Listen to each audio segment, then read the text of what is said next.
எல்லா புகழும் அல்லாஹு ஜல்லஷானுஹு தஆலா ஒருவனுக்கே உண்டாகட்டுமாக. நபிகள் பெருமானார் முஹம்மதுர் ரசூலுல்லாஹ் ஸல்லல்லாஹு அலைஹி வஸல்லம் அவர்களின் மீதும் அவர்களின் சத்திய வாழ்வை ஏற்று வாழ்ந்த சஹாபாக்கள், தாபியீன்கள், தபஅ தாபியீன்கள், அவுலியாக்கள், சுஹதாக்கள், சாலிஹீன்கள், பெரியவர்கள், நல்லவர்கள், இருக்கின்ற பெரியோர்கள், தாய்மார்கள், வாலிபர்கள், சிறார்கள் அனைவரின் மீதும் அல்லாஹுவின் அன்பும் அருளும் என்றென்றும் குறைவின்றி நிறைவாக உண்டாவதாக. அல்லாஹு ஜல்லஷானுஹு தஆலாவினுடைய அளப்பெரும் அருளால் இந்த மார்க்க விஷயங்களை நாம் பகிர்ந்து கொள்வதற்காக வேண்டி நிகழ்ச்சியாக ஏற்பாடு செய்யப்பட்டிருக்கிற இன்றைய தினத்தில் தீனுடைய விஷயங்களை தெரிந்து கொள்வதற்காக வேண்டி, நமக்கிடையே பகிர்ந்து கொள்வதற்காக வேண்டி அல்லாஹ் நம்மை இங்கே ஒன்று கூட்டியிருக்கிறார். நேற்றைய தினம் நடக்க வேண்டிய நடைமுறைகளை பற்றியெல்லாம், அவர்கள் பிள்ளைகளை வளர்க்க வேண்டிய பொறுப்புகளை பற்றியெல்லாம், பிள்ளைகளின் வளர்ப்பே அவர்களை பொறுத்துத்தான் அமைகிறது என்பதை பற்றியெல்லாம் எடுத்துக் கொள்ளப்பட்டது. இன்றைக்கு வேறு ஏதாகிலும் சூழ்நிலை தேவையான ஏதேனும் ஒரு விஷயத்தை ஆசையில் இருந்தபோது விழாவை நடத்தக்கூடியவர்கள் ஊரில் இன்றைக்கு பெருகிக் கொண்டு வருகிறது இந்த தலாக்குடைய பிரச்சனை. ஆங்காங்கே தலாக்குகளை துணிவோடு சொல்லுகிறார்கள், அதிகமாக சொல்லுகிறார்கள். முன்பெல்லாம் இல்லாத அளவுக்கு இப்பொழுது தலாக்கு சொல்லக்கூடிய பழக்கம் ஊரில் பரவி இருக்கிறது. எனவே தலாக்கு சம்பந்தமாக, அதனுடைய விளைவுகள், முடிவுகள் சம்பந்தமாக, அது சம்பந்தமாக அல்லாஹ்வும் ரசூலும் கூறியிருக்கிற கருத்துக்களை பற்றி எடுத்து சொல்ல வேண்டும் என்று அன்போடு வேண்டியதற்கிணங்க தலாக்கு சம்பந்தமான சில விஷயங்களை பெண்களும் ஆண்களும் எல்லோரும் குழுமி இருக்கிற இந்த நேரத்தில் உங்கள் முன்னால் வைப்பதற்கு நான் ஆசைப்படுகிறேன். அல்லாஹு ஜல்லஷானுஹு தஆலா உலகத்திலே இக்கட்டான சூழ்நிலை, ஒரு அவசியமான கால சூழ்நிலை ஏற்படுகிற போது பயன்படுத்துவதற்காக வேண்டி அல்லாஹ் தலாக்கை ஒரு வாய்ப்பாக ஆண்களுக்கு தந்திருக்கிறான். தலாக்கு சொல்லலாம் கூடும் என்று லேசாக பொதுவாக சொல்லிவிடக் கூடாது.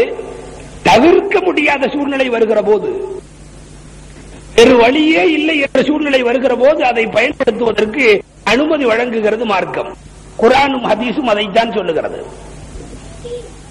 நடுக்காட்டிலே வாழுகிற மனிதன், குடிப்பதற்கு தண்ணீர் கிடையாது, உண்ணுவதற்கு உணவு கிடையாது, தொண்டை வறண்டெடுக்கிற தாகம், நாவு தவிக்கிறது தண்ணீருக்காக. இப்படி ஒரு சூழ்நிலையில் அவனுக்கு குடிப்பதற்கோ உண்பதற்கோ எதுவும் இல்லை என்ற கட்டாய சூழ்நிலைக்கு அவன் தள்ளப்படுகிற போது ஷரியத் பக்கத்திலே மது இருந்தால் அதை குடித்துவிட்டு உயிர் வாழலாம் என்று அவனுக்கு அனுமதி தருகிறது. எதுவும் இல்லை, மது மட்டும்தான் இருக்கிறது. அதே சமயத்தில் அதை குடிக்காமலும் இருந்து விடலாம் என்று பிடிவாதமாக இருந்து விட்டால் உயிர் போய்விடும்.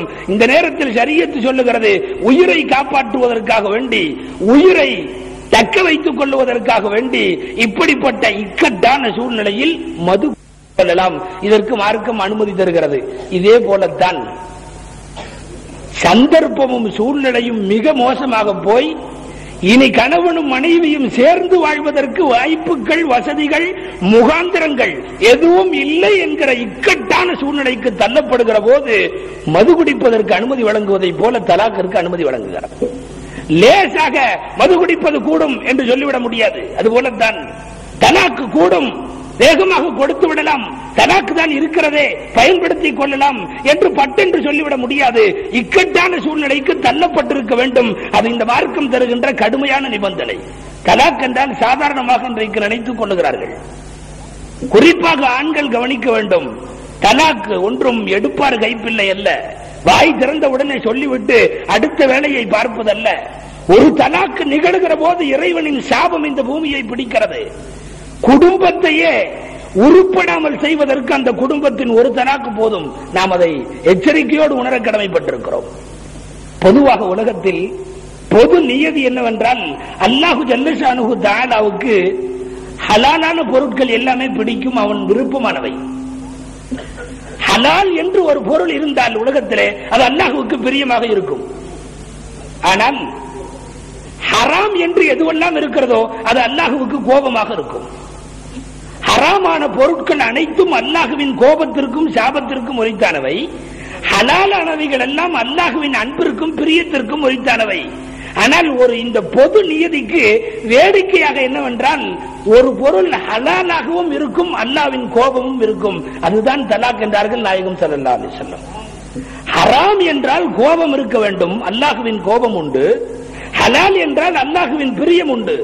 ஆனால் தலாக்கு மட்டும் இந்த பொது நியதியில் இருந்து வேறுபட்டு வித்தியாசப்பட்டு வருகிறது. நாயகம் சொல்லுகிறார்கள், அபுகதுல் ஹலாலி இன்தல்லாஹி அத்தலாக். ஹலாலாகவும் இருக்கும், அல்லாஹ்வுக்கு கோபமாக இருக்கும். அது ஒரே பொருள் தான் உலகத்திலே தலாக்கு, ஹலால் தான். இக்கட்டான சூழ்நிலைக்கு தள்ளப்படுகிற போது ஒரு மனிதன் அந்த தலாக்கை கையகப்படுத்திக் கொண்டு அதை வாய்ப்பாக பயன்படுத்திக் கொண்டு அடங்காத மனைவியை தள்ளிவிடுகிற உரிமையை அந்த கணவனுக்கு தருகிறது என்பது உண்மைதான், ஹலால் தான். ஆனால் அல்லாஹுவின் கோபமும் இருக்கிறது. தலாக்கு சொல்லுபவர்களை அல்லாஹ் பிரியப்படுவதில்லை. சுருங்க சொல்லின் வந்த மனைவியை வாழ வைக்க தெரியாதவர்கள் அவர்கள். பொறுத்து பொறுத்து பார்க்கலாம் எத்தனையோ முறைகள். எப்படியெல்லாமோ திருத்துவதற்கு வழி இருக்கிறது. இலட்டி உருட்டி திருத்தலாம், கனிவான உபதேசங்களில் திருத்தலாம், கடுமையாக தள்ளி வைத்தல்கள் மூலம் திருத்தலாம். இப்படி பல்வேறு வழிகளும் வாய்ப்புகளும் வசதிகளும் இருக்கிற போது அவைகளை எல்லாம் பயன்படுத்தாமல் தன் ஆண் ஆதிக்கத்தை முன்னாலே நிறுத்திக் கொண்டு என்னிடத்தில் தான் ஆயுதம் இருக்கிறது என்பதற்காக வேகமாக தலாக் என்கிற ஆயுதத்தை இவன் பயன்படுத்த துவங்கினால் இவன் தன்னை வேண்டுமானால் வீரன் என்று நினைத்துக் கொள்ளலாம். ஷரியத் இவனை கோழையாக பார்க்கிறது. தக்க காரணம் இல்லாமல் தலாக்கு சொல்லுபவனை பொறுத்தவரை கோழைதான். தனக்கு கீழே உள்ள, தன்னை விட பலம் குறைந்த, தன்னை விட பலகீனமான மனைவி இடத்திலே ஏதோ பெரிய வெற்றி பெற்று விட்டதாக மனிதன் நினைக்கலாம். பலவீனமான பெண்ணிடத்திலே இவனுடைய வீரத்தை காட்டுவதில் அதற்கு பெயர் வெற்றி அல்ல, இவன் கோழை என்றுதான் சொல்ல வேண்டும். தலாக்கை பொறுத்தவரை அவ்வளவு சாபங்கள் அல்லாஹ் ரசூலுடைய வாயில இருந்து வந்திருப்பதை ஹதீஸ்களுடைய நெடிய தொடர்களில் நீண்டு நிறைந்து நிறைய காணப்படுவதை நாம் உணர முடிகிறது. தலாக் நாயகம் ஸல்லல்லாஹு அலைஹி வஸல்லம் பல்வேறு ஹதீஸ்களில் பல இடங்களில் சொல்லி இருக்கிறார்கள், நாம் கேள்விப்பட்டிருக்கிறோம். அந்நிகாஹு மின் சுன்னத்தி, எல்லா திருமணங்களிலும் இதை ஓதப்படும், நிக்காஹ் எனது வழிமுறை. ஆனால் அதே நபி ஸல்லல்லாஹு அலைஹி வஸல்லம் அவர்கள் தான் தலாக்கு சொல்லுவதையும் கற்றுத் தந்தார்கள். எந்த நேரத்தில் தலாக்கு சொல்ல வேண்டும் என்பதை நிபந்தனையாக சொல்லித் தந்தார்கள். தலாக்கு சொல்லுவதற்குள்ள சூழ்நிலைகளை அனுசரித்து சொல்லலாம் என்று சொன்னவர்களும் அவர்கள் தான். ஆனால் ஆயிரக்கணக்கான லட்சக்கணக்கான ஹதீசுகளில் எந்த ஒரு ஹதீஸிலும் அத்தலாக்கு மின் சுன்னத்தி, தலாக் விடுவது எனது வழிமுறை என்று நாயகம் சொன்னதே இல்லை. ஆனால் கற்று தந்திருக்கிறார்கள். குர்ஆனும் சொல்லுகிறது, நாயகமும் சொல்லி இருக்கிறார்கள். தலாக் விடுவதற்குரிய வழிமுறைகள் தரப்பட்டிருக்கிறது, நிபந்தனைகள் சொல்லி இருக்கிறார்கள். ஆனால் எல்லா இடங்களிலும் அன்னிக்காஹு மின் சுன்னத்தி, திருமணம் செய்வது எனது வழிமுறை என்றார்களே ஒழிய தலாக் விடுவது எனது வழிமுறை என்று சொல்லவில்லை. ஆனாலும் தலாக் சொல்லுவதற்குரிய நிபந்தனைகளை அவர்கள் தான் சொல்லுவதற்குரிய வழிமுறைகளை எல்லாம் கற்றுத்தந்தும் இருக்கிறார்கள். பெருமானார் ஸல்லல்லாஹு அலைஹி வஸல்லம் சொல்லுவார்கள், அவசரப்பட்டு வார்த்தைகளை உதிர்த்து தலாக்கை வெளியிட்டு விட வேண்டாம். அவசரப்பட்டு வார்த்தைகளை தீவிரத்தில், வேகத்தில், கோபத்தால் உந்தப்படுகிற போது உத்வேகத்தோடு வெளிப்படுகிற வார்த்தைகளில் தலாக்கை விட்டு விடுவான், பின்னாலே கை சேதப்படுவான். மனைவியின் ஒரு குணம் பிடிக்கவில்லை என்றால் வேறு ஏதாவது ஒரு குணம் பிடிக்கும். எனவே பொருந்திக் கொண்டு வாழ முற்படும். லா யஃப்ருக்கு முஃமினுன் முஃமினத்தன், பெருமானார் ஸல்லல்லாஹு அலைஹி வஸல்லம் சொல்லுகிறார்கள், லா யஃப்ருக்கு முஃமினுன் முஃமினத்தன் இன் கரிஹ மின்ஹா குலுகன் ரதிய மின்ஹா ஆகர. எந்த ஒரு முஃமினும், முஃமினான ஆணும் முஃமினான பெண்ணை பிரிந்து விட வேண்டாம், வேகமாக பிரிந்து விட வேண்டாம். ஒரு குணம் பிடிக்காமல் போனாலும் மற்றொரு குணம் பிடித்த குணம் இருக்கும். உலகத்திலே எல்லா பொருளும் முழுக்க முழுக்க இவள் கெட்டவள் என்று எந்த பெண்ணும் கிடையாது. முழுக்க முழுக்க இவன் நல்லவள் என்று சுட்டுவதற்கும் எந்த பெண்ணும் கிடையாது. எனவே நல்லதும் கெட்டதுமாக கலந்து தீய குணங்களும் நல்ல குணங்களுமாக இணைந்துதான் மனைவி படைக்கப்பட்டிருக்கிறாள். எனவே ஒரு குணம் பிடிக்கவில்லையா, இன்கரிக மின்ஹா குலுக்கன் ரதிய மின்ஹா ஆகர, வேறு ஒரு குணத்தை பொருந்திக் கொள்வான். எனவே ஒரு உண்மையான வேண்டாம் என்று ஸல்லல்லாஹு அலைஹி வஸல்லம் நமக்கு கற்றுத் தந்திருக்கிறார்கள். சாதாரணமாக நினைத்து விட்டு விடுகிறோம். 3 தலாக்குகளை 3 வினாடிகளில் உதிர்த்து விட்டு வெளியே வந்து விடுகிறார்கள். கோபத்தால் 30 வருஷம் அதற்கு பின்னாலே உட்கார்ந்து அழுவார்கள் பார்க்கிறோம். 3 வினாடிகள் பயன்பட்ட அந்த வார்த்தைகளுடைய வினை எவ்வளவு தூரம் விளைவுகளை ஏற்படுத்தி இருக்கிறது, விபரீதங்களை ஏற்படுத்துகிறது என்றால் அதற்கு பின்னால் 30 வருஷங்கள் கிடந்து அழுகிறான். தெரியாமல் விட்டு விட்டேனே, வேகத்தால் வார்த்தைகள் வெளியே வந்து விட்டனவே, பதறி அழுகிறான். காரணம் இவன் வேகப்பட்ட வார்த்தைகள். அல்லாஹ் 3 தலாக்குகளை ஏறத்தால ஒரு 3 கண்ணாடி டம்ளர்களை ஒவ்வொரு கண்ணாடி டம்ளராக போட்டாலும் உடையும். 1, 2, 3 இப்படியும் படிப்படியாக 3 தலாக்குகள் சொல்லலாம். மார்க்கம் அனுமதி தருகிறது. அதே சமயம் 3ஐயும் ஒன்றாக கையில வைத்துக் கொண்டு விட்டால் 3 உடையும். 3 உடையும். அதே போலத்தான் முத்தலாக் என்று ஒன்றாக பயன்படுத்துகிற போது 3 தலாக்கும் நிகழ்ந்துவிடும். ஆக மோசமான தலாக் என்று இதை நபி ஸல்லல்லாஹு அலைஹி வஸல்லம் சொல்லி தந்திருப்பதை பார்க்கிறோம். 3 கண்ணாடி டம்ளர்கள் விட்டுவிட்டால் அவ்வளவுதான், வாபஸுக்கு அங்கே வழியில்லை. இது ஒன்றும் அரசியல்வாதியுடைய அறிக்கைகள் அல்ல. இன்றைக்கு ஒரு அறிக்கை கொடுத்து விட்டு நாளை வாபஸ் வாங்குவார்கள். நேற்றைக்கு தவறாக செய்தி வெளியிட்டு விட்டோம், இன்றைக்கு நாங்கள் அதற்கு வருந்துகிறோம் என்று ஒரே ஒரு வருந்துகிறோமில் நேற்றைய பிரச்சனை முடிந்து போய்விடும். பத்திரிகையிலே தவறான செய்தியை முதல் நாள் வெளியிட்டு விட்டு மறுநாள் மன்னிக்கவும் அல்லது வருந்துகிறோம் அல்லது திருத்திக் கொள்ளவும் என்றெல்லாம் ஏதாவது ஒரு வாசகத்தை போட்டு முதல் நாள் செய்தி அடுத்த நாள் வாபஸ் வாங்கி விடுவார்கள். இது வாபஸ் வாங்குகிற விஷயம் அல்ல. இந்த தலாக் எல்லாம் பலமுறை நாம் கேள்விப்பட்டிருக்கலாம். தலாக் போன்ற விஷயங்கள், அடுத்தவர்களை சாபம் செய்கிற பத்துவாக்கள், சாபங்கள், இவைகள் எல்லாம் வாபஸ் வாங்குவதற்கு வழி இல்லாதவரை. ஒரு மனைவி இடத்துல 3 தலாக் என்று சொல்லிவிட்டு அதற்கு பிறகு உட்கார்ந்து நான் தெரியாமல் வேகத்தில் சொல்லிவிட்டேன், என் தலாக்கை வாபஸ் பெற்றுக் கொள்ளுகிறேன் என்று 3000 முறைகள் கூறினாலும் மீண்டும் கணவனும் மனைவியும் இணைந்து வாழ்வதற்கான சாத்திய கூறுகள் இல்லை என்பது ஷரியத்தினுடைய சட்டம். மீண்டும் அதற்குரிய வாய்ப்புகளே கிடையாது.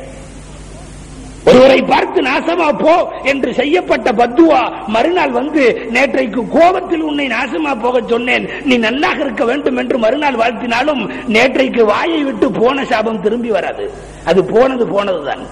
அந்த நாசமா போ என்ற வார்த்தை ஒன்று சம்பந்தப்பட்டவனை தாக்கும், அது அதற்கு தகுதி இல்லாவிட்டால் சொன்னவனையே வந்து திரும்ப தாக்கும். இதுல வாபஸுக்கு வேலை இல்லை, திரும்ப பெறுவதற்கு வேலை கிடையாது. எனவேதான் ஷரியத்து சொல்லுகிறது, திரும்ப பெறுவதற்கு வாய்ப்பு வழியில்லாத விஷயம் இந்த தலாக்கு. எனவே இந்த விஷயத்தில் மிகுந்த யோசனை செய்ய வேண்டும். பெருமானார் ஸல்லல்லாஹு அலைஹி வஸல்லம் சொன்னார்கள், விளையாட்டுக்கு கூட தலாக்கு சொல்ல வேண்டாம். ஒரு சில இமாம்கள் சொல்லுகிறார்கள், குடி போதையிலே முழுக்க முழுக்க போதை, தன்னிலை அறியாத சூழ்நிலையில் வாயாது பிதற்றுகிற, புலம்புகிற, உளறி தள்ளுகிற ஒரு குடிகாரன் வாயிலிருந்து தன் மனைவியை பார்த்து தலாக் என்று சொன்னாலும் அது முடிந்து விட்டது, அவ்வளவுதான். நான் போதை இருக்கிறதுதானே சொன்னேன், எனக்கு நினைவில்லாத போதுதானே சொன்னேன், சுய நினைவிற்கு அப்பாற்பட்டு தானே சொன்னேன். இந்த வழிந்துரைகளுக்கெல்லாம் வேலை கிடையாது. சொல்லிவிட்டது அவ்வளவுதான், அது முடிந்து விட்டது, நிகழ்ந்து விட்டது.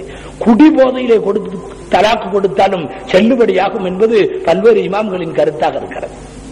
அதனால்தான் பெருமானார் ஸல்லல்லாஹு அலைஹி வஸல்லம் சொன்னார்கள், விளையாடக்கூடாத விஷயங்களில் மிக முக்கியமான விஷயம் தலாக். ஜித்துஹுன்ன ஜித்துன் வ ஹஸ்லுஹுன்ன ஜித்துன். நாயகம் ஸல்லல்லாஹு அலைஹி வஸல்லம் சொன்னார், வேண்டுமென்றே சொன்னாலும் அது தலாக்கு தான், விளையாட்டுக்கு சொன்னாலும் அது தலாக்கு தான், மறதியாக சொன்னாலும் அது தலாக்கு தான், உளறினேன் என்று சொன்னாலும் தலாக்கு தான், நினைவறியாமல் சொல்லிவிட்டேன் என்றாலும் தலாக்கு தான். திரும்ப பெறுவதற்கு வாய்ப்புகள் இல்லை, வசதிகள் இல்லை. எனவே சொல்லும் முன் ஆழ்ந்து யோசிக்க வேண்டும் என்று ஷரியத்து சொல்லுகிறது. இன்றைக்கு தலாக்கு கொடுக்கக்கூடியவர்கள் தயவு செய்து சிந்திக்க வேண்டும். அற்ப காரணங்களுக்காக வேண்டி இந்த விவாகரத்து என்கிற ஒரு வாய்ப்பை பயன்படுத்துவது மிகப்பெரிய குற்றம். மனைவி 1000 இருந்தாலும் அவளை திருத்துவதற்கு பல்வேறு வழிகள் இருக்கிறது. திருத்த தெரியாத கணவன் இயலாதவன் என்று வேண்டுமானால் சொல்லலாமே ஒழிய அவளை நகர்த்தி விடுவதற்கு இவன் வசதி பார்ப்பது தப்பு என்பதைத்தான் பல நிகழ்வுகள் நமக்கு உலக வரலாற்றில் நினைவுபடுத்துவதை பார்க்கிறோம்.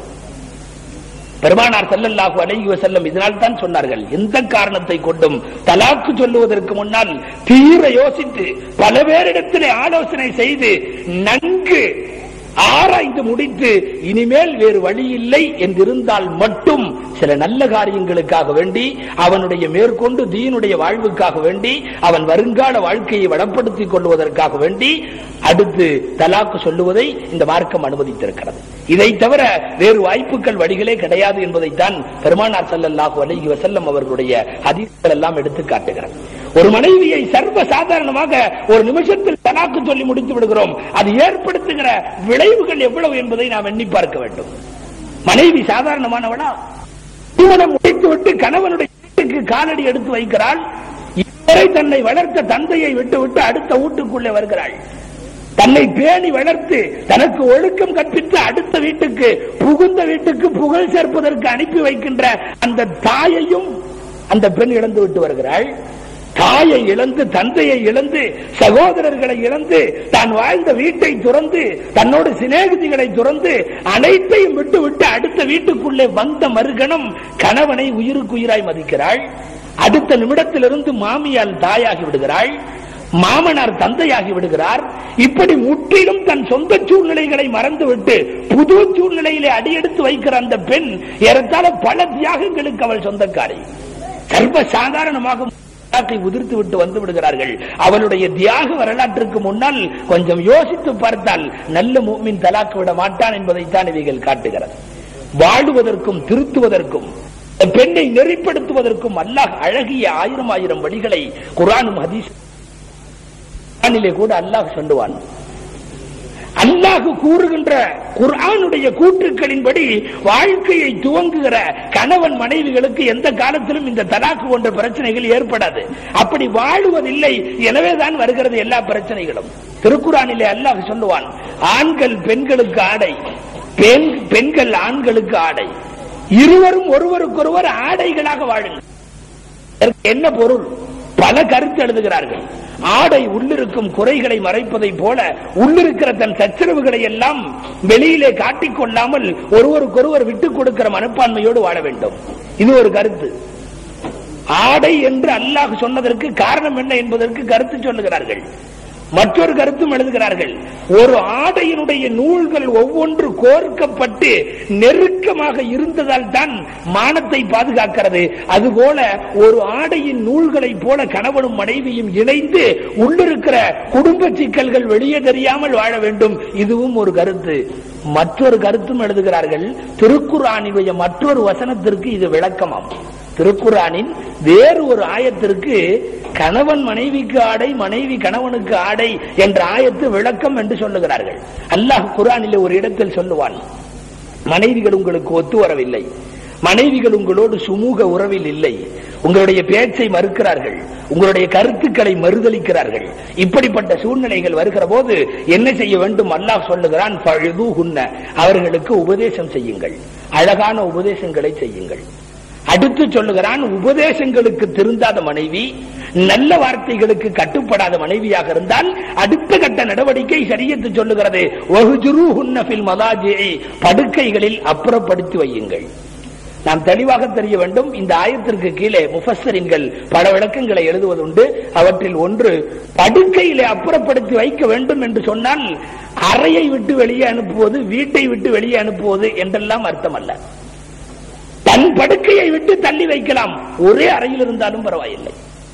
சில பேர் அறையை விட்டு வெளியே அனுப்புவது, வீட்டை விட்டு வெளியே அனுப்புவது என்றெல்லாம் சில தவறான அர்த்தங்களை விளங்கிக் கொள்ளுகிறார்கள். அதற்கு இடமில்லை. ஆக உபதேசம் செய்யலாம், முடியாவிட்டால் படுக்கையில இருந்து அப்புறப்படுத்தி வைக்கலாம். அதற்கு பிறகு மார்க்கம் சொல்லுகிறது, வதுரிபூஹுன்ன, அவர்களை அடிக்கலாம். ஆனால் அடிக்கலாம் என்ற ஆயத்து வருகிற போதே பல முஃபஸ்ஸிரீன்கள் பல நிபந்தனைகளை இங்கே வைக்கிறார்கள். சாதாரணமாக ஒரு மனைவியை கை வைத்து விடுவதற்கு ஆணுக்கு உரிமை தரவில்லை. அதுவெல்லாம் அறியாமை காலம், ஒரு மௌட்டிக காலம், ஒரு மூட நம்பிக்கை உள்ள காலம். கண்டதற்கெல்லாம் மனைவியை கை நீட்டி அடிப்பது, நினைத்த போதெல்லாம் தன் ஆணாதிக்கத்தை அவரிடத்தில் பிரயோகிப்பது, இவைகளெல்லாம் அந்த காலம். நபிகள் ஸல்லல்லாஹு அலைஹி வஸல்லம் அவர்கள் கொண்டு வந்த இந்த சத்திய ஷரியத்தில் அப்படியெல்லாம் மனைவியை கீழ்த்தரமாக நடத்துவதற்கு அனுமதி இல்லை, கை நீட்டி அடிப்பதற்கு அனுமதி தரவில்லை. எனவே உபதேசம் செய்யலாம், அதற்கும் அடங்கவில்லை, முரண்டு பிடிக்கிறாள். படுக்கையிலிருந்து அப்புறப்படுத்தலாம், அதற்கும் அடங்கவில்லை, முரண்டு பிடிக்கிறாள். அப்பொழுது மார்க்கம் சொல்லுகிறது இப்பொழுது அடிக்கலாம், ஆனால் நிபந்தனை காயம் படக்கூடாது. காயம் படக்கூடாது, வெளிக்காயங்கள் தெரியக்கூடாது. உள்ளே மட்டும் ஏதேனும் கண்டிக்கிற அளவுக்குத்தான் அடிக்க வேண்டும். காயங்கள் தெரிகிற அளவோ, ரத்தம் வருகிற அளவோ ஒரு மனைவியை அடிப்பவன் குற்றவாளி, அவன் அறியாமை காலத்தை சேர்ந்தவன் என்பது பெருமானார் ஸல்லல்லாஹு அலைஹி வஸல்லமுடைய ஹதீஸ்.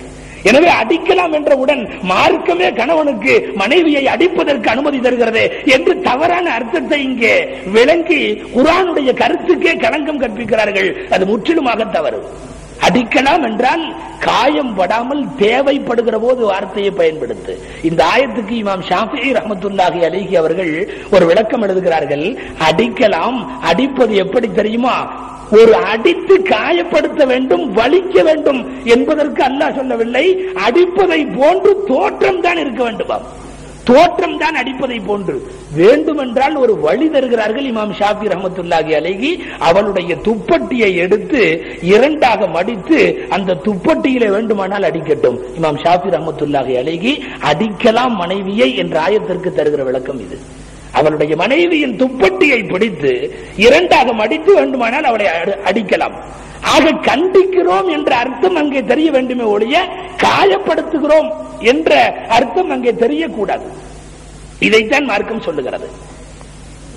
இதே போலத்தான் இந்த ஆயத்திற்கு விளக்கத்திலே ஆண்கள் பெண்களுக்கு ஆடை, பெண்கள் ஆண்களுக்கு ஆடை என்ற விளக்கத்தை கொண்டு வந்து இந்த ஆயத்தோடு இணைத்து சொல்லுகிறார்கள் சில முஃபஸ்ஸிரீன்கள். துணியை அல்லாஹ் ஒப்பிட்டான். கணவன் மனைவியும் துணி போன்று வாழ வேண்டும், ஆடை போன்று வாழ வேண்டும். அதற்கு அர்த்தம் என்னவென்று சொன்னால், சில துணிகள் இருக்கிறது, லேசான முறையிலே அவைகளை துவைத்தெடுக்க வேண்டும். லேசான முறையிலே தப்புவதற்கு வேலை இல்லை, கும்முவதற்கு வேலை இல்லை, அடித்து துவைக்க அங்கே வேலை இல்லை. லேசாக தண்ணீரிலே இட்டு உடனே எடுத்து விடுவார்கள்.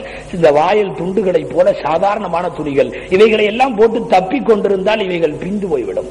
இதுதான் முதல் கட்டம். இது இப்படிப்பட்ட துணிகளும் உண்டு. இதைத்தான் அல்லாஹு ஜல்ல ஷானஹு தஆலா மனைவிகளோடு ஒப்பிட்டு லேசாக உபதேசம் செய்ய வேண்டும். இது முதல் கட்டம். அடுத்ததாக பார்க்கிறோம், ஆடை கொஞ்சம் கடுமையானதாக இருக்கிறது.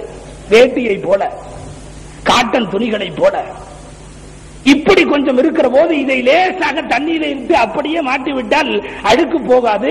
கொஞ்சம் துவைக்க வேண்டும், கொஞ்சம் துவைக்க வேண்டும். வேண்டுமென்றால் தேய்க்கலாம். இதுதான் அடுத்த கட்டம். அல்லாஹ் சொல்லுகிறான், மனைவிகள் அவர்களை படுக்கையிலிருந்து அப்புறப்படுத்துங்கள். அது இந்த துணிகளை போல இப்படித்தான் வெளுக்க வேண்டும்.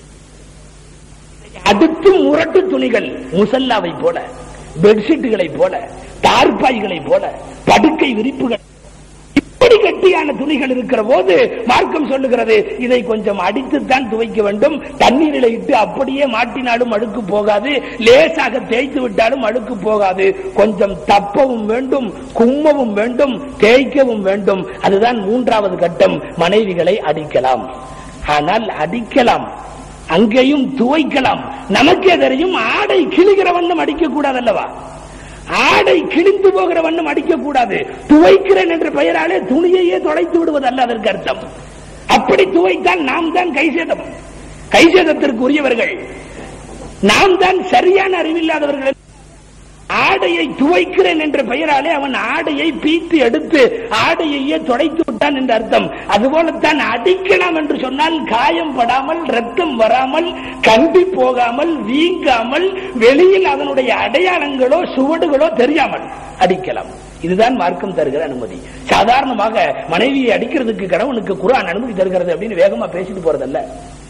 மனைவியை தலாக் சொல்லி விடுவதற்கு குர்ஆன் அனுமதிக்கிறது என்று வேகமாக சொல்லிவிட்டு போவதல்ல. குர்ஆன் தருகின்ற தலாக்கினுடைய வசனங்களை தவறாக விளங்கிக் கொண்டதால் சமுதாயத்தில் ஏற்பட்ட பாதிப்பு தான் இன்றைக்கு பெரும்பாலான தலாக்குகள். ரொம்ப மிக கூர்ந்து கவனித்து பார்த்தால் தெரியும், குர்ஆன் சொல்லுகிறது அடிக்கலாம். பெருமானார் ஸல்லல்லாஹு அலைஹி வஸல்லம் ஒன்று சொல்லுவார்கள். பொதுவாக பெருமானாரை பற்றி நாம் விளங்கி இருப்பது என்ன? பெருமான் ஸல்லல்லாஹு அலைஹி வஸல்லம் குர்ஆனுக்கு மாற்றமாக என்றைக்கும் பேசியதில்லை. குர்ஆனுக்கு மாற்றமாக என்றைக்கும் பேசியதில்லை. ஏறத்தாழ குர்ஆனின் கருத்தும் இவர்களின் நாவுகளிலிருந்து உதிர்கிற வார்த்தைகளும் ஒன்றுக்கொன்று ஒற்றுமையாகத்தான் இருக்கும். குர்ஆனுக்கு வேறுபட்ட கருத்து எம்பெருமானின் நாவிலிருந்து வந்ததில்லை. இதுதான் பெருமான் ஸல்லல்லாஹு அலைஹி வஸல்லத்தினுடைய சரித்திரத்தில் நாம் அறிந்தது. ஆக குர்ஆன் மனைவிகளை அடிக்கலாம் என்று சொல்லுகிறது. பெருமானார் ஸல்லல்லாஹு அலைஹி வஸல்லம் ஹதீஸில் சொல்லுகிறார்கள், நல்லவர்கள் அடிக்க மாட்டார்கள், நல்லவர்கள் அடிக்க மாட்டார்கள். லன் யத்ரிபல் கியார், லன் யத்ரிபல் கியார், நல்லவர்கள் அடிக்க மாட்டார்கள். அடிக்கலாம் என்று குர்ஆன் அனுமதி தருகிறது. நபி ஸல்லல்லாஹு அலைஹி வஸல்லம் அவர்களும் அடிக்கலாம் என்றுதான் சொல்லுகிறார்கள். சொல்லிவிட்டு அடுத்த வரியில சொல்லுகிறார்கள், நல்லவர்கள் அடிக்க மாட்டார்கள். அப்படின்னா அடிக்கிறவங்க நல்லவர்கள் அல்ல என்பது அந்த ஆயத்திலே தெரிய வருகிறது. பெருமான் ஸல்லல்லாஹு அலைஹி வஸல்லம் இந்த ஹதீஸிலே எடுத்து வைக்கிறார்கள். அடிக்கலாம் என்பது வேறு, அடியுங்கள் என்பது வேறு. பெருமான் ஸல்லல்லாஹு அலைஹி வஸல்லம் அவர்களும் ஷரியத்தும் சொன்னது தேவை வருகிற நேரத்தில் அடிக்கலாம். இதை அடிக்கிற உரிமையாக எடுத்துக் கொள்வது தவறு. உரிமை தரப்படவில்லை, தேவைப்பட்டால் பயன்படுத்துங்கள் என்று அர்த்தம். உயிர் போகிற நேரத்தில் ஒன்றுமில்லாவிட்டால் பன்றி இறைச்சியை சாப்பிடுவது ஹலால் அல்லவா? குடிப்பதற்கு ஒன்றும் இல்லாவிட்டால் மது குடித்து விட்டு உயிர் வாழலாம் அல்லவா? அதுபோலத்தான் தேவைப்படுகிற போது இக்கட்டான சூழ்நிலையில் இதுதான் கடைசி வழி, இதற்கு அடுத்து தலாக் என்று ஒரு சூழ்நிலை வந்தால் அடித்து பாருங்கள். இதுக்குத்தான் அனுமதியை ஒழிய மனைவியை சர்வசாதாரணமாக கை நீட்டி விடலாம் என்று இந்த வசனங்களுக்கு ஆண்கள் தவறான அர்த்தங்களை புரிந்து கொள்ளக் கூடாது என்பதற்குத்தான் பெருமானார் ஸல்லல்லாஹு அலைஹி வஸல்லம் நல்லவர்கள் அடிக்க மாட்டார்கள் என்று சொன்னார்கள். சரி, அத்தோடு நிறுத்தவில்லை. நல்லவர்கள் அடிக்க மாட்டார்கள் என்று சொல்லிவிட்டு அத்தோடு நாயகம் நிறுத்தவில்லை. ஏன் அடிக்க மாட்டார்கள், ஏன் ஒரு நல்ல கணவன் மனைவியை அடிக்க கூடாது என்பதற்கு விளக்கம் தருகிற காரணம் சொல்லுகிற பெருமான் ஸல்லல்லாஹு அலைஹி வஸல்லம் சொல்லுகிறார்கள், ஃபலஅல்லஹு யுவாஜிஉஹா ஃபீ ஆகிரி யௌமிஹி. ஒன்றுமில்லை, அடித்து விடுவான். அடித்துவிட்டு அன்றைய நாளின் கடைசியில் அவளிடமே திரும்ப வருவான். பகலிலே அடிப்பான், இரவிலே அவளிடம்தான் வந்தாக வேண்டும், திரும்பி வருவான். சுருங்க சொன்னால் வெட்கமில்லாத ஒரு சூழ்நிலை அங்கே ஏற்பட்டுவிடும். வேகமாக அடித்து விடுவாய், மீண்டும் போய் அவரிடத்தில் தான் நிற்க வேண்டியது வரும். ஹதீஸிலே இது ரசூலுல்லாஹ் அப்படியே சொல்லுகிற வார்த்தை. ஃபலஅல்லஹு யுவாஜிஉஹா ஃபீ ஆகிரி யௌமிஹி. அன்றைய நாளின் கடைசியில் கணவனிடத்திலே மீண்டும் அந்த மனைவி இடத்தில் தான் போக வேண்டிய சூழ்நிலை கணவனுக்கு ஏற்படும். எனவேதான் அடிப்பதற்கு முன்னால் யோசித்துக் கொள்ளுங்கள். ஆக மனைவியை திட்டி பேசுவதற்கு பொது அதிகாரம் வழங்கப்படவில்லை, அடிப்பதற்கும் பொது அனுமதி வழங்கப்படவில்லை. தேவையான நேரங்களில் மட்டும் தக்க சூழ்நிலைகளில் தான் அடியையும் தலாக்கையும் பயன்படுத்த வேண்டும் என்று இருக்கிற போது இன்றைக்கு சர்வசாதாரணமாக மனைவி இடத்திலே தான் கண்ட சில அற்ப காரணங்களுக்கெல்லாம் தலாக்கு சொல்லி சமுதாயத்திலே ஒரு அவப்பெயரை ஏற்படுத்துகிறார்கள். மிக கண்டிக்கத்தக்க ஒரு வேலை. சொல்ல போனால் தலாக்கு சொல்லுகிற நேரத்தில் அந்த கணவன் கணவனாக இல்லை, ஷைத்தானாக நிற்கிறான். தக்க காரணம் இல்லாமல், ஷரியத்து கூறுகிற நிபந்தனைகள் இல்லாமல் தலாக்கு விடக்கூடியவன் அந்த நேரத்திலே கணவனாக நிற்கவில்லை, ஷைத்தானாக நிற்கிறான். காரணம், தலாக்கு சொல்லி வேகப்படுத்தி வேகத்தை தூண்டுவது ஷைத்தானின் வேலை. அல் அஜலத்து மின ஷைத்தான் ஹதீஸ்ல வருகிறது. தீவிரம் என்பது, அவசரம் என்பது, ஒரு காரியத்தை வேகமாக செய்வதற்கு தூண்டுவது என்பது ஷைத்தானுடைய செயல். ஹதீஸிலே வருகிறது, ஷைத்தான் ஒவ்வொரு நாளும் அவன் செய்யக்கூடிய அமல்களை பற்றி பட்டியலிடுகிற பெருமானார் ஸல்லல்லாஹு அலைஹி வஸல்லம் ஷைத்தானை பற்றி ஒரு ஹதீஸிலே சொல்லுவார்கள், ஒவ்வொரு நாளும் அவன் அல்லாஹ்வோடு போட்டி போடுகிறோம் என்ற நினைப்பில் அல்லாஹ் தண்ணீரின் மீது தன் தடாகத்தை, தண்ணீரின் மீது தன் இருப்பிடத்தை அமைப்பானாம், நானும் அமைப்பேன் என்று சொல்லி நடுக்கடலில் தன்னுடைய இருப்பிடத்தை, சிம்மாசனத்தை விரித்து ஷைத்தான் நடுக்கடலில் தன் ஆசனத்தை அமைத்து அமர்ந்து கொண்டிருப்பான். ஷைத்தான் ஒருவன் அல்ல, பல பேர் அவனின் கூட்டாளிகள். எல்லா ஷைத்தான்களும் ஊரை கெடுப்பதற்கும் உலகத்தை கெடுப்பதற்கும் போயிருப்பார்கள். எல்லோரும் ஊரை எல்லாம் கெடுத்து விட்டு, எல்லோரையும் குட்டிச்சுவராக்கிவிட்டு, தீனை விட்டும் புரளச் செய்துவிட்டு மீண்டும் வந்து தாங்கள் செய்த பணிகளை பற்றி, செவ்வனே தாங்கள் ஆற்றிய கடமைகளை பற்றி ஷைத்தானிடத்திலே எடுத்து கூற முற்படுவார்கள். எடுத்து கூறுகிற போது ஒவ்வொருவராக வந்து ஒவ்வொன்றாக சொல்லுவார். ஒரு ஷைத்தான் வந்து பெருமையோடு பேசுவான், இன்றைக்கு கடுமையான முயற்சிக்கு பின்னாலே ஒருவனுடைய ஜமாஅத்தை கெடுத்து விட்டேன், ஒருவனை ஜமாஅத்துக்கு போகாமல் ஆக்கிவிட்டேன், தொழுகைக்கு அவன் ஜமாஅத்தை தடுக்கும் வண்ணம் ஆக்கிவிட்டேன் என்று ஒரு ஷைத்தான் சொல்லுவான். நல்லது, ஆனாலும் பாராட்டத்தக்க வகையில் ஒன்றும் இல்லை. நல்லதுதான் செய்திருக்கிறாய், ஆனால் நல்ல முறையில் பிரமாதமாக நீ ஒன்றும் செய்துவிடவில்லை. அடுத்து ஒருவன் வருவான், வந்துவிட்டு சொல்லுவான், இபாதத்துக்காக வேண்டி ஈடுபட்டுக் கொண்டிருந்த ஒருவனுடைய மனதை மாற்றி முழுக்க முழுக்க குஃபுரான வழியில் அவனை செலுத்தி விட்டேன். நல்லது, நீ பிரமாதமாக ஒன்றும் செய்துவிடவில்லை. இப்படியே பதில் வரும். கடைசியாக வருகிற சைத்தானின் நெருக்கத்திற்குரிய ஒருவன் சொல்லுவான், இன்றைக்கு நான் நேராக போய் ஒரு கணவனும் மனைவியும் ஏற்கனவே லேசாக உரசிக் கொண்டிருந்தவர்களை பிரிக்காமல் வரவே இல்லை, பிரித்து விட்டு வந்து விட்டேன். மா தரத்துகு ஹத்தா ஃபர்ரக்து பைனி வ பைன இம்ராதிஹி, நான் விடவே இல்லை, கடைசியாக அவனுக்கும் அவனுடைய மனைவிக்கும் மத்தியிலே பிரிவினையை ஏற்படுத்தி விட்டேன் என்று சொன்ன போது தன் ஆசனத்தில் இருந்து ஷைத்தான் எழுந்து, ஹதீஸிலே வருகிறது, ஃபயுதுனீஹி மின்ஹு, அந்த ஷைத்தானை பிரித்து விட்டு வந்த ஷைத்தானை இவன் தன் ஆசனத்திலிருந்து எழுந்து நின்று, ஹதீஸில் உள்ளது ஃபயுதுனீஹி மின்ஹு, அவனை நெருக்க செய்து அவனை போய் பக்கத்திலே அழைத்து அவனுக்கு நெருக்கமாகி அந்த ஷைத்தானிடத்திலே சொல்லுவானாம், நிஅம அன்த, இதுவரை வந்தவர்களில் நீதான் சிறந்தவன். பல பேர் வந்து பல அறிக்கைகள் தாக்கல் செய்தார்கள், தாங்கள் கெடுத்த பல நபர்களை பற்றிய புள்ளி விவரங்களை தந்தார்கள். ஆனால் எல்லாவற்றையும் விட நிஅம அன்த, நீதான் மிக நல்லவன் என்று சொல்லிவிட்டு வருகிறது. வேறு ஒரு அறிவிப்பில் வருகிறது, ஃபயல்தஸிமுஹு வ யுஆனிகுஹு, அந்த ஷைத்தானை கட்டிப்பிடித்து முஆனகா செய்து அவன் தோளில் தட்டி கொடுத்து பாராட்டு தெரிவிப்பான் ஷைத்தான் என்று. ஆக ஒரு கணவனையும் மனைவியையும் பிரிப்பதில் பெரும் பங்கு வகிப்பது மட்டுமல்ல, ஷைத்தானுக்கு மிகச்சிறந்த அமல் எதுவென்றால் அதுதான். மிகச்சிறந்த சைத்தானின் செயல் எதுவென்றால் ஒரு கணவனுக்கும் மனைவிக்கும் மத்தியிலே பிரித்து வைப்பது. இது சைத்தானுடைய வேலை. இதை செய்பவர்களும் சைத்தான்களோடு ஒட்டி பிறந்தவர்கள் தான். இதை செய்தவர்கள் சைத்தானோடு சகவாசம் உள்ளவர்கள் தான்.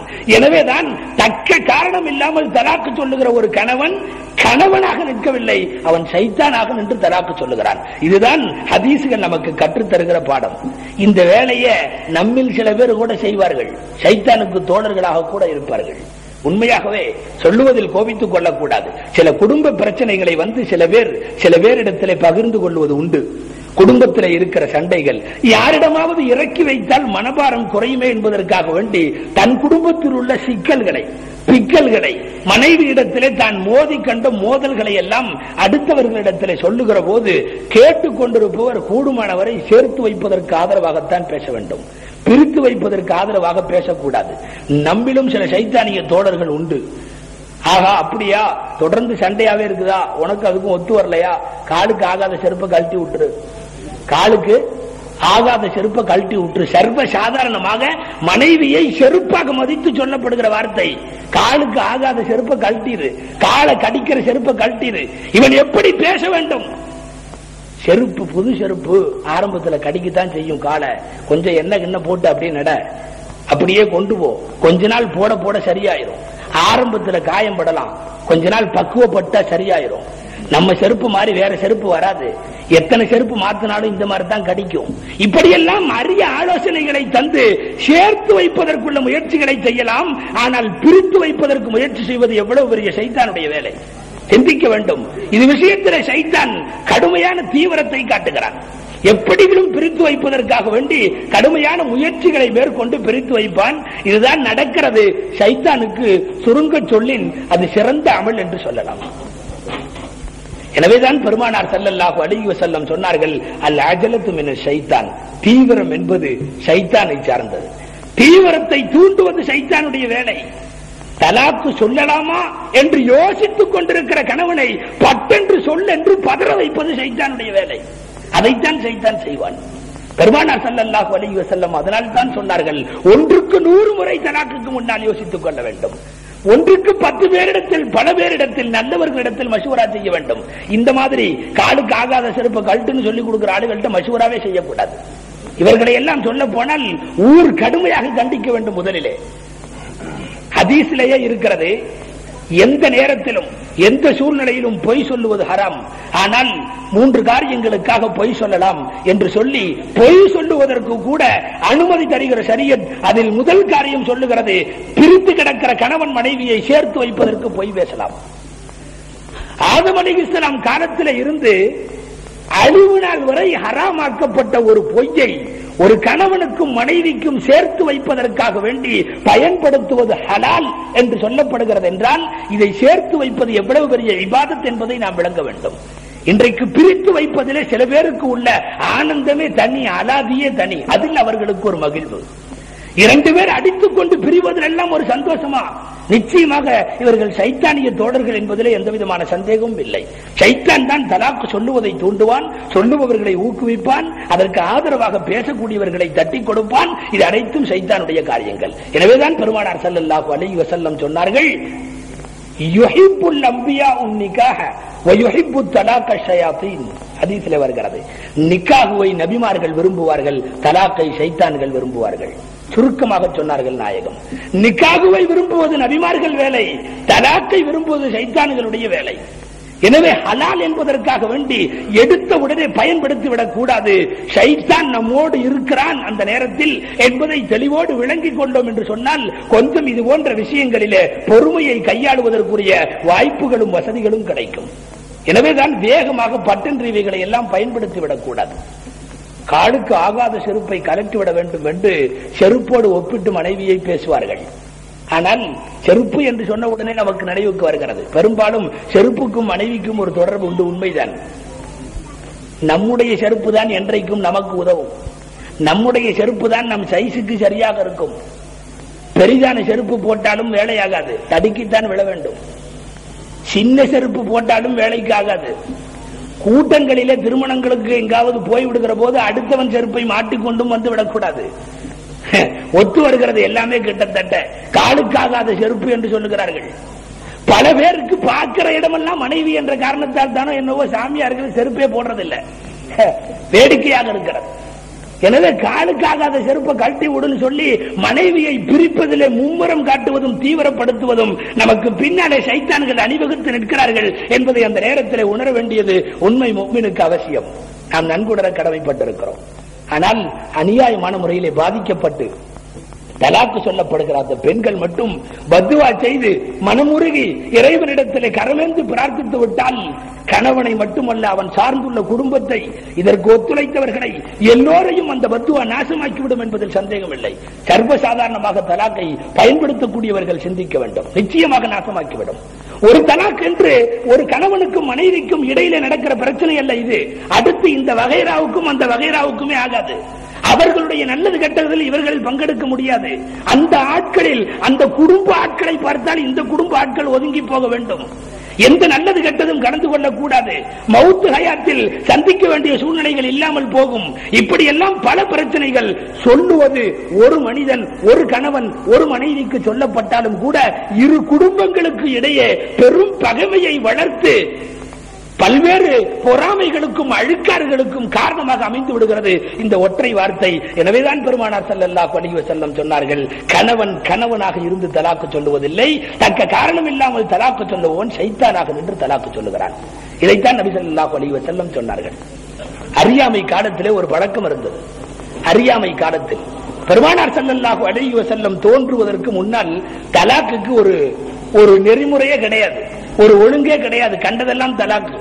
எவனாவது ஒருவன் தன் மனைவியை பார்த்து உன்னோட 2 மாசம் சேர மாட்டேன்னா அதுவும் தலாக்கு தான். 2 மாசம் நான் உன்னோடு நெருங்க மாட்டேன்னு சொன்னான்னா அதுவும் தலாக்கு. யாராவது ஒரு மனைவியை பார்த்து நீ எங்க அம்மா மாதிரி இருக்கிற அப்படின்னு ஒரு மனைவியை பார்த்து ஒரு கணவன் சொல்லிட்டான்னா தலாக்கு. நீ என் தங்கச்சி மாதிரி இருக்கிறன்னு யாராவது ஒருத்தனை பார்த்து சொல்லிட்டான்னா தலாக்கு. கணவன் ஒன்றுமே சொல்லாம 4 மாசமா மனைவிட்ட எந்த பெயரும் இல்ல, மனைவியை தொடவும் இல்ல, பார்ப்பதெல்லாம் கோபத்தோடு இருக்கிறான், தலாக்கு. இப்படியெல்லாம் தலாக்குக்கு 1000 வடிவங்களும் வரைகளும் கொடுத்து வைத்திருந்தார்கள். அறியாம காலம், மௌட்டிக காலம். பெருமானார் ஸல்லல்லாஹு அலைஹி வஸல்லம் அவர்கள் வந்ததற்கு பிறகுதான் அதற்கு ஒரு நெறி கிடைத்தது, ஒழுங்கு கிடைத்தது, ஒரு வரையறை கிடைத்தது. அப்பொழுது தலாக்கு பல ரூபங்களிலே உண்டு.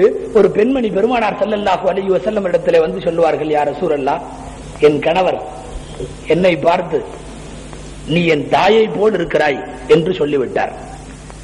கணவர் நீ என் தாயை போல் இருக்கிறாய் என்று சொல்லிவிட்டார். நீ என் தாயை போல என்று சொன்னால் தாயை ஒரு மனிதன் திருமணம் செய்வதோ, தாயை ஒரு மனிதன் அந்நிய பெண்ணாக பார்ப்பதோ எல்லாம் குற்றம். தாயும் ஹராம், அதுபோல இந்த மனைவியும் ஹராம். என்று ஊர் மக்கள் சொல்லுகிறார்கள். இது தலாக் ஆகிவிட்டதாம். முத்தலாக்குடைய அந்தஸ்து இதற்கு. நானும் இனி அந்த கணவரும் பிரிந்து வாழ வழி இல்லையாம். ஏதோ தெரியாமல் சொன்ன ஒரு வார்த்தை, ஒரு வேகத்திலே சொன்னார். நீ என் தாயை போல இருக்கிறாய் என்று சொன்ன அந்த கணவனுக்கு தண்டனையாக இந்த சமுதாயம் தலாக்கை தருகிறது. நாங்கள் இருவரும் சேருவதற்கு வழியில்லையாம். அவரிடத்திலிருந்து நான் அன்போடும் பாசத்தோடும் பூரிப்போடும் பல குழந்தைகளை பெற்றெடுத்திருக்கிறேன். பல்வேறு தேவைகளிலே இருக்கின்றேன். வயதும் ஆகி பல்வேறு குழந்தைகளையும் பெற்றெடுத்த நான் தலாக்கு விடப்பட்டு நாளை தெருவில் இருக்கிற போது என்னை ஆதரிக்க யாரும் இருக்க மாட்டார்கள். நான் மீண்டும் அந்த கணவனோடு வாழ வேண்டும். அவரும் ஆசிக்கிறார், நானும் ஆசிக்கிறேன். தயை கூர்ந்து அந்த கணவனோடு வாழுவதற்குரிய அனுமதியை நீங்கள் வழங்க வேண்டும். உங்களின் ஷரியத் என்ன சொல்லுகிறது? இதற்கு முன்னால் இருந்தவர்கள் தலாக் என்று சொல்லுகிறார்கள். சொல்லட்டும். ஊர் சொல்லுகிறது, ஊர் பஞ்சாயத்து சொல்லுகிறது, சமுதாயம் சந்தி சிரித்து சொல்லுகிறது. சொல்லட்டும். நீங்கள் என்ன சொல்லுகிறீர்கள்? யா ரசூலல்லாஹ், என் கணவர் ஒரே ஒரு முறை இந்த வார்த்தையை பயன்படுத்தியதற்காக நான் அவருக்கு ஹராமா, அவர் எனக்கு ஹராமா? நாங்கள் இருவரும் இணைவதற்கோ குடும்பம் நடத்துவதற்கோ தாம்பத்தியத்திற்கோ உறவாடுவதற்கோ எந்த வழிகளும் முகாந்தரங்களும் கிடையாதா? இதைத்தான் அந்த பெண்மணி கேட்டார்கள்.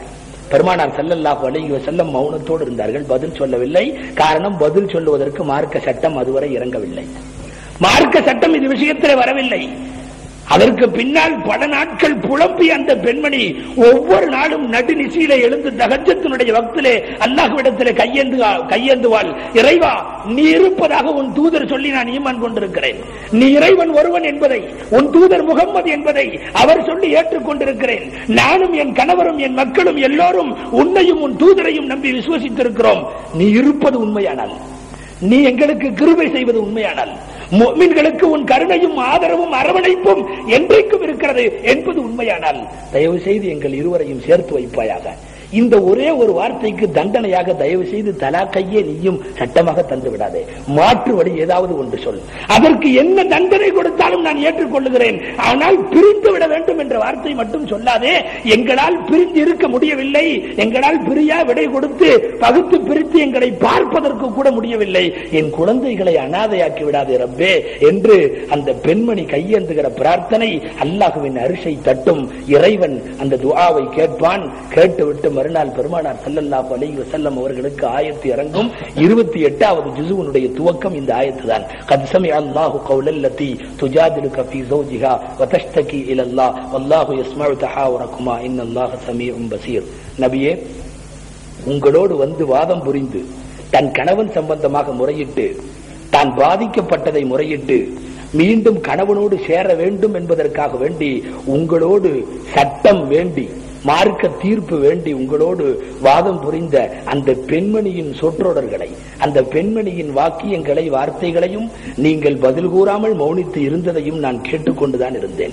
அல்லாஹ் நிச்சயமாக கேட்டான் என்று சொல்லிவிட்டு அதற்கு பிறகு இப்படி முஸ்லிம்களில் யாராவது சொல்லிவிட்டால் என்ன சட்டம் என்பதற்கு அல்லாஹ் அடுத்து ஆயத்துகளிலே தொடர்ந்து 3-4 வசனங்களிலே அதற்கு விளக்கம் கொடுக்கிறான். ஒரு அடிமையை உரிமையிட்டோ அல்லது 60 மிஸ்கின்களுக்கு உணவு கொடுத்தோ அல்லது 60 நோன்புகளை தொடர்படியாக நோற்றோ, நோன்புகளை நோற்று முடித்தோ, இப்படி எல்லாம் ஏதாவது ஒரு வகையில் அதற்கு தண்டனை கிடைத்துவிடும்.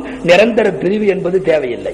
இந்த தண்டனைகளில் ஏதாவது ஒன்றை கணவனும் மனைவியும் இணைவதற்கு முன்னால் செலுத்திவிட்டு பிறகு இணைந்து கொள்ளலாம் என்ற மார்க்க சட்டம் அப்போதுதான் இறங்கியது. இன்றைக்கும் இதுதான் சட்டம். கணவன் மனைவி இடத்திலே இப்படிப்பட்ட வார்த்தைகளை பயன்படுத்துகிற போது இதுதான் சட்டம். அநியாயமான முறையிலே தலாக் சொல்லப்பட்டு சமுதாயம் தலாக் என்று சொன்ன போது ஒரு பெண்மணியினுடைய கண்ணீர் திருக்குர்ஆனுக்கு ஒரு பக்க அளவுக்கு சட்டத்தை கொண்டு வந்து சேர்த்திருக்கிறது என்பதைத்தான் நாம் சிந்திக்க வேண்டும். ஒரே ஒரு பெண்மணியினுடைய கண்ணீர் அல்லாஹு ஜல்ல ஷானஹு தஆலா அவனுடைய அரிசை தட்டி இருக்கிறது. 1000 ஆண்டு காலங்களாக அனுஷ்டிக்கப்பட்டு வந்த சட்டத்தை ஒரு பெண்மணியினுடைய இரவு நேர துஆ, கையேந்தி கரமேந்தி பிரார்த்திக்கிற பிரார்த்தனை அல்லாஹ்வுடைய அரிசை தட்டி சட்டத்தை மாற்றிக் கொண்டு வந்திருக்கிறது. இதை இன்றைக்கும் திருக்குர்ஆன் இந்த வசனங்களை பொதிந்திருக்கிறது. இன்றும் அந்த பெண்ணை திருக்குர்ஆன் ஓதுகின்ற ஒவ்வொருவரும் தங்கள் அறிந்தோ அறியாமலோ அந்த பெண்ணுக்கு மறைமுகமாக நன்றி செலுத்திக் கொண்டிருக்கிறோம். இல்லாவிட்டால் வாயிலிருந்து வெளிவருகின்ற லேசான வார்த்தைகள் எல்லாம் கூட தலாக்குகளாக கருதப்பட்டிருக்கும். எனவே அநியாயமான முறையில் தலாக்கு சொல்லப்படுகின்ற எந்த பெண்களுடைய பாதிக்கப்பட்டு அவலக்குரல் எழுப்புகிற பெண்களின் பிரார்த்தனையை அல்லாஹ் ஜல்ல ஷானஹு தஆலா கண்டிப்பாக எழுப்புவான், ஏற்றுக்கொள்ளுவான். பொதுவாகவே பெருமானார் ஸல்லல்லாஹு அலைஹி வஸல்லம் சொல்லுவார்கள், இத்தகி தஅவத்தல் மظلوم, பாதிக்கப்பட்டவனுடைய பத்துஆவை அஞ்சிக் கொள்ளுங்கள். ஃபஇன்னஹு லைஸ பைனஹு வ பைனல்லாஹி ஹிஜாப், அல்லாஹ்வுக்கும் அந்த பாதிக்கப்பட்டவனின் துஆவுக்கும் இடையிலே திரை கிடையாது. அப்படியே தங்கு தடையில்லாமல் நேரடியாக அங்கீகரிக்கப்பட்டுவிடும், ஒப்புக்கொள்ளப்பட்டுவிடும் என்று சொல்லுவார்கள். அதிலும் தலாக்கு போன்று கொடுக்கப்பட்டு வாழ்க்கை முழுவதும் பாதிக்கப்படுகிறார்களே அந்த பெண்மணிகளுடைய முனகல் சப்தம் கூட கணவனுடைய குடும்பத்தை அழித்துவிடும் என்பதிலே எந்த விதமான சந்தேகம் இல்லை.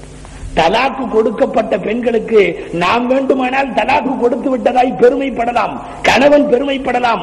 உண்மை நிலை என்னவென்றால் அல்லாஹு ஜல்லஷானுஹு தஆலா அந்த பெண்களின் வாழ்வை பின்னாலே முன்பை விட சிறந்ததாக்கி தருவான், அதில் சந்தேகம் இல்லை.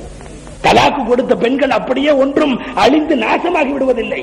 அல்லாஹு ஜல்லஷானுஹு தஆலா மீண்டும் மீண்டும் நல்ல வாய்ப்புகளை கொடுத்து தூக்கி நிறுத்துவான் அந்த பெண்களை. இப்படித்தான் ஒரு பெண்மணி பெருமானார் ஸல்லல்லாஹு அலைஹி வஸல்லம் அவர்களுடைய காலத்திலே கணவன் பிரிந்து போய் விடுவார். கணவன் பிரிந்து போய் இஸ்லாத்தை விட்டு பன்றி இறைச்சியையும் சாப்பிட்டு விட்டு, இன்று முதல் நான் இஸ்லாத்தை விட்டு நழுவி விட்டேன், இஸ்லாத்தை விட்டு அப்புறமாகி விட்டேன், எனக்கும் இஸ்லாத்துக்கும் சம்பந்தம் இல்லை என்று மக்காவை விட்டு அடுத்த சிரியா தேசத்திற்கு சென்று அங்கே சென்று இந்த அறிவிப்பை பிரகடனப்படுத்திவிட்டு உட்கார்ந்து விடுவார். மக்காவிலே மனைவி முஸ்லிமாக இருக்கிறாள். முஸ்லிமாக இருக்கிற மனைவி சாதாரண பெண் அல்ல, உயர் குடும்பத்தை சேர்ந்த பெண்மணி. உயர் குடும்பத்தை சேர்ந்த பெண்மணி ஜனாதிபதியாக வைத்திருந்த முஆவியா ரலியல்லாஹு அன்ஹு அவர்களுடைய தங்கை. இவ்வளவு பெரிய சிறப்பை பெற்ற அந்த பெண்மணி நேராக கணவனை தேடி அடுத்த நாட்டுக்கு செல்வாள். நேராக போய் நிறை மாத கர்ப்பம், 10 மாத கர்ப்பத்தை வயிற்றிலே சுமந்திருக்கிற அந்த பெண், கணவன் இப்படி ஒரு அறிவிப்பை செய்து விட்டானே, இனி எப்படி அவனோடு வாழுவது, போய் இரண்டையும் இணைத்துக் கொள்வதற்கு வழிவகைகளை ஆராயலாம் என்று சொல்லி அடுத்த தேசத்திற்கு சென்று கணவனை சந்தித்த போது கடுமையான முயற்சிகளுக்கு பின்னாலே நிராதரவாக அனாதையான முறையிலே போய் சந்திக்கின்ற அந்த கணவனுக்கு முன்னால் பெண் கூறுவாள், ஏன் நன்றாகத்தானே இருந்தீர்கள், மார்க்கத்தை ஒட்டித்தானே வாழ்ந்தீர்கள், அல்லாஹ் ரசூலின் மீது எல்லையில்லா பற்றுதல் கொண்டுதானே இருந்தீர்கள், எல்லாம் நல்ல விதத்தில் வாழ்ந்து விட்டதற்கு பின்னால் ஏன் கடைசி நேரத்தில் இப்படி ஒரு சூழ்நிலை உங்களுக்கு வர வேண்டுமா, கடைசி நேரத்தில் இப்படி ஒரு சூழ்நிலையா என்றெல்லாம் சொல்லி கேட்டபோது கணவர் பதில் சொல்லுவார், உன் வயிற்றிலே வளர்கிற குழந்தைக்கு நான் தந்தை என்றும் நீ தாய் என்றும் இருக்க வேண்டுமானால் நீயும் இஸ்லாத்தை விட்டு வெளியில் வர வேண்டும், இஸ்லாத்தை விட்டு நீயும் வெளியில வர வேண்டும், இல்லாவிட்டால் இருவரும் பிரிந்து விடுவோம், நான் உன்னை தலாக்கு கொடுக்கிறேன், நீ தலாக்கு போய்விடு என்று சொன்ன போது கதறி கதறி அழுகும் அந்த பெண்மணி.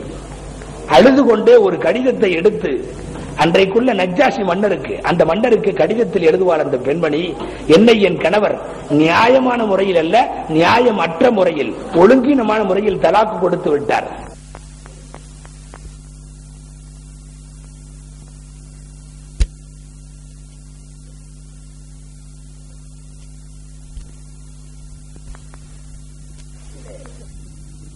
விட்டு 10 மாத கர்ப்பத்தை சுமந்து கொண்டு திரும்பி வருகிற வழியில், காட்டு வழியில் பாலைவன பயணம், யாரும் கூட இல்லை, பிரசவ நேரம் நெருங்குகிறது, அல்லாஹ்வின் சோதனை, குழந்தை பிறப்புக்காக வேண்டி தயாராகி, குழந்தை பிறப்புக்கான ஆயத்தமாகி ஒரு மரத்தை பிடித்துக் கொண்டு தன்னந்தனி பெண்ணாக ஆளில்லாத பாலைவனத்தில், நீரில்லாத நிலையில், பக்கத்திலே ஆறுதல் கூறி தேற்றுவதற்கு ஆளில்லாமல், பரவாயில்லை சரியாகிவிடும், வலிக்கிறது என்று அழுவாதே என்று எல்லா பெண்களுக்கும் தட்டி கொடுக்கிற தாய்மார்கள் இருக்கிறார்களே, அப்படி எந்த தாயும் அங்கே இல்லாமல் அனாதையான முறையிலே பிரசவம் ஏற்படும்.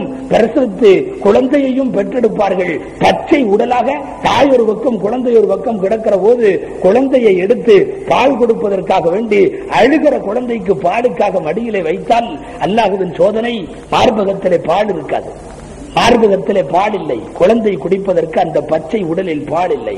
எனவே நேராக போய் செவிலி தாய்மார்கள் பால் கொடுப்பதற்கென்று இருப்பார்களே, மீண்டும் திரும்பி அதே சிரியாவுக்கு போய் செவிலி தாய்மார்களிடத்திலே குழந்தையை கொடுத்து, தயவு செய்து என் குழந்தைக்கு நீங்கள் பால் புகட்டுங்கள், நான் மக்காவிற்கு சென்றதற்கு பிறகு பணம் தருகிறேன் என்று சொன்னபோது கூலிக்கும் ஊதியத்திற்கும் உழைத்து பழக்கப்பட்டு விட்ட அந்த செவிலி தாய்மார்கள் யாரும் மறுத்து விடவே காசில்லாமல் வழியில்லை என்றாகிற போது பிச்சை எடுப்பார்கள்.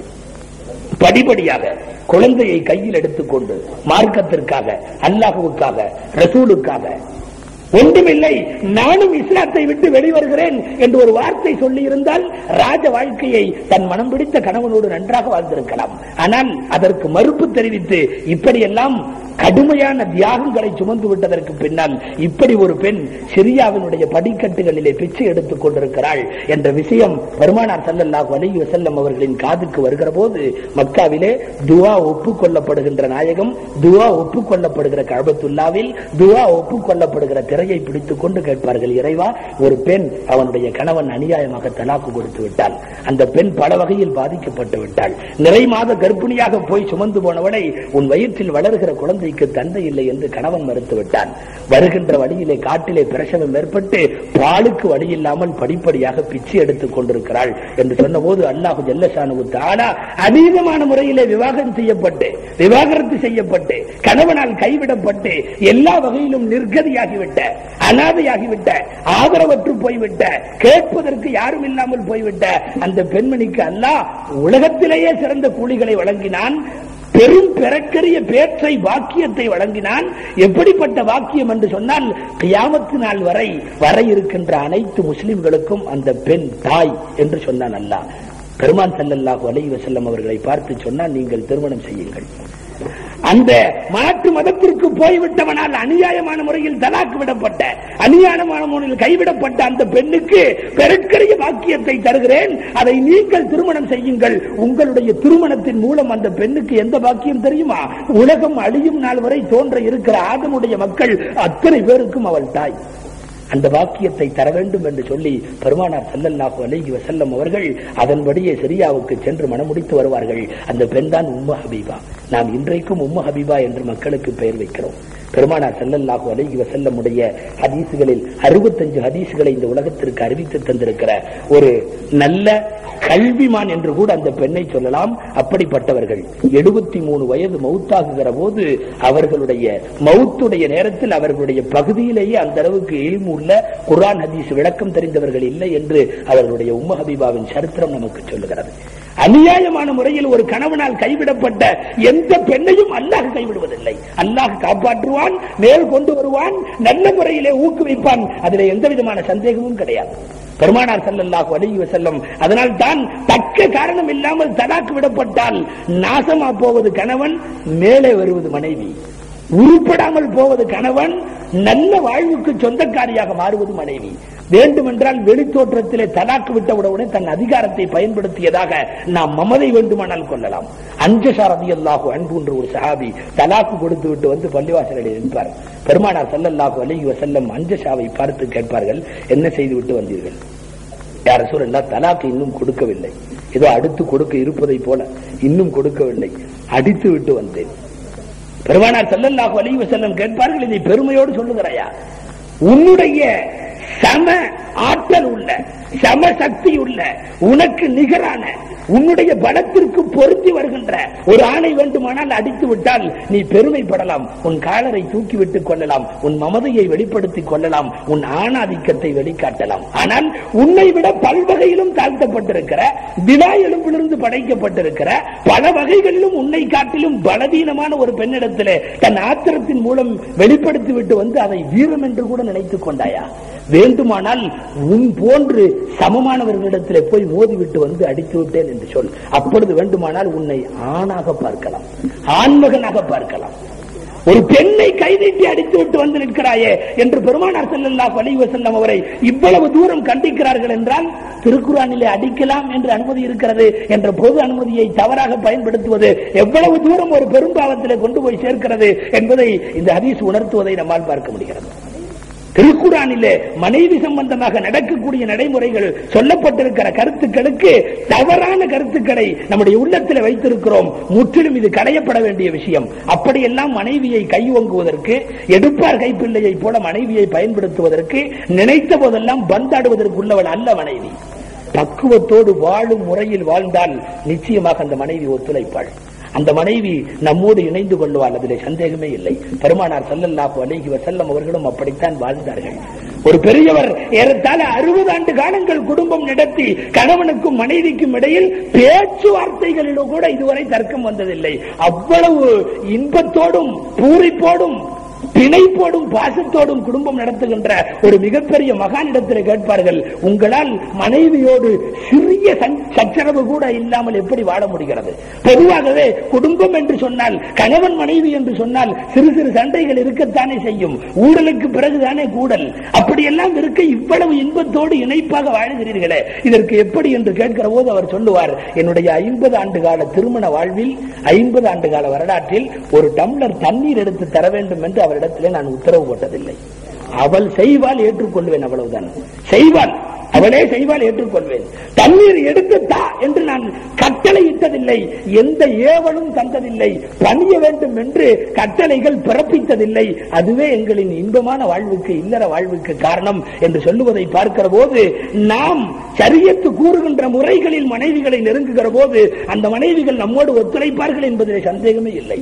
நாம் யாரை முன்மாதிரியாக கொண்டிருக்கிறோமோ அந்த பெருமானார் ஸல்லல்லாஹு அலைஹி வஸல்லம் அவர்கள் மனைவியர்களிடத்தில் எப்படி நடந்தார்கள், அவர்களுடைய மனைவியை சொல்லித் தருகிறார்கள். அன்னை ஆயிஷா ரலியல்லாஹு அன்ஹா அறிவிக்கிறார்கள், பெருமானார் ஸல்லல்லாஹு அலைஹி வஸல்லம் தூங்கிக் கொண்டிருக்கிற இரவு நேரத்தில் தஹஜ்ஜுத் தொழுகைக்காக வேண்டி எழுவார்கள்.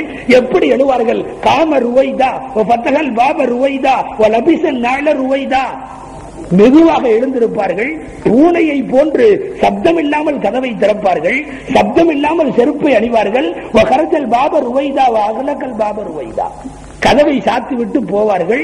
ஒரு அரவம் இருக்காது, சப்தமோ சலனமோ இருக்காது, லேசான அரவம் கூட இருக்காது. அப்படித்தான் பெருமானார் ஸல்லல்லாஹு அலைஹி வஸல்லம் போவார்கள். வேண்டுமானால் மனைவியை எழுப்பலாம், இது போன்ற நல்ல காரியங்களுக்கு மனைவியை எழுப்பலாம், ஒது செய்வதற்கு தண்ணீர் வைத்துக் கொடு என்று கேட்கலாம், நான் தொழுகிற வரை என்னோடு உதவி ஒத்தாசை செய் என்று கேட்கலாம். ஆனால் அந்த பெருமான் ஸல்லல்லாஹு அலைஹி வஸல்லம் அப்படி மனைவிகளை பயன்படுத்தவில்லை. இரவு நேரம் ஒரு மனைவியின் தூக்கத்துக்கு கூட இடையூறு செய்யக்கூடாது என்பதுதான் பெருமானார் ஸல்லல்லாஹு அலைஹி வஸல்லம் கற்றுத் தந்திருக்கின்ற ஒரு நல்ல நடைமுறை என்று சொன்னால், இன்றைக்கு மனைவிகளை பல உத்தரவுகளின் மூலம் உத்தரவு போடுவதோடு அதை செய்யாத பட்சத்தில் கடுமையாக கண்டிக்கிற கணவன்மார்கள், இவைகளை எல்லாம் கொஞ்சம் கனிவோடு இந்த ஹதீஸ்களை எல்லாம் பார்க்க வேண்டும். பெருமானார் ஸல்லல்லாஹு அலைஹி வஸல்லம் எப்படி நடந்தார்கள்? ஒரு பெரியவர் தன்னுடைய சுவையான ஒரு நிகழ்ச்சியை எழுதுகிறார். நானும் என் மனைவியும் நல்ல முறையில் குடும்பம் நடத்துகிறோம். பல நாள் ஆகிவிட்டது, பல வருஷம் ஆகிவிட்டது, நல்ல முறையில் தான் குடும்பம் நடத்துகிறோம். அதற்கு காரணத்தையும் எழுதுகிறார். நான் எப்பொழுதும் இரவு நேரத்தில் எல்லாம் சில நேரங்களில் விருந்தாளிகள் வருவார்கள். இரவு 10 மணிக்கு மேல் விருந்தாளி வருவார்கள். 10 மணிக்கு மேல் வருகின்ற விருந்தாளிக்கு தூங்கிக் கொண்டிருக்கிற மனைவியை எழுப்பி, இந்தா வந்திருக்கிறார் விருந்தாளி, சாப்பாடு வை, உள்ளதை ஏற்பாடு பண்ணு, சாப்பாடு இருந்துச்சுன்னா மீதி உள்ள எதையாவது கூட்டு ஏதாவது செஞ்சு கொண்டு வந்து வை என்று சொல்லி மனைவியை நான் எழுப்ப மாட்டேன். அவள் தான் செய்வாள், எனக்கு செய்யவும் தெரியாது, அவள் தான் செய்தாக வேண்டும். இருந்தாலும் எழுப்புவதற்கு எனக்கு மனம் இல்லை. அவளை செய்ய வைக்க வேண்டும். என்ன வழி? நேராக அவளை எழுப்பாமல் அடுப்பறைக்கு செல்லுவேன். அடுப்பறைக்கு போய் விளக்கை போட்டு விட்டு சட்டிகளை உருட்டுவேன். நான் சமையல் செய்வதை போல நடிப்பேன். திடீரென்று உருட்டக்கூடிய சப்தமும் கழுவுற சப்தமும் அடுப்பில் எதையோ வைக்கிற சப்தமும் பெண்களை பெரும்பாலும் விழிப்புக்கு கொண்டு வந்துவிடும். உடனே விழித்து விட்டு நேராக உள்ளே வருவார். நான் சட்டியில வைத்துக் கொண்டிருப்பேன், அடுப்பில வைத்துக் கொண்டிருப்பேன்.